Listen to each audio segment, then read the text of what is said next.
There is a widely held but deeply flawed belief that migrants come to the United States for the promise of government benefits, that the lure of welfare, free housing, and financial assistance is what draws them across deserts, through cartel-controlled corridors, and over razor-wire fences. This belief, held most often by those who have never known the conditions these migrants flee from, reduces a life-or-death decision to an economic calculation. But migration from failed states, from cartel-infested cities, from the shadows of death itself, is not about benefits at all. It is about survival. If these migrants were coming for benefits, then logic would dictate that upon discovering that those benefits are either non-existent or exaggerated, they would turn around and return to their homeland. But they do not, and they will not, because there is nothing to return to. The people making this journey are not leaving their homes for a marginally better life. They are fleeing the certainty of death, poverty, or oppression. The choice is not between a hard life in America and a comfortable life elsewhere.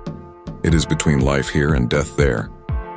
For those who sit comfortably in suburban America, debating migration policies in theoretical terms, the logic of flight is misunderstood. To them, the hardship of illegal entry and the struggles of low-wage work appear insurmountable obstacles. Surely they reason if the government removed welfare incentives, the flow of migrants would stop.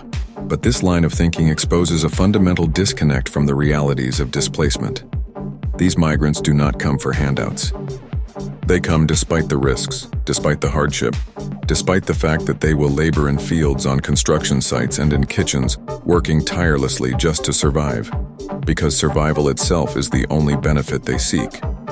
The very notion that the end of benefits would cause a mass departure assumes that these people have somewhere to go back to, but they don't. They have already left behind everything that could not sustain them, everything that could not protect them. The United States, for all its flaws, represents not a handout, but a last resort. The willingness to endure the backbreaking labor, the fear of deportation, the social rejection, none of it deters them, because the alternative is far worse.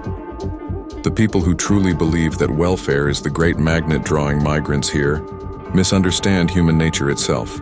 When the choice is between death and hardship, hardship will always win. This is the reality that many refuse to see.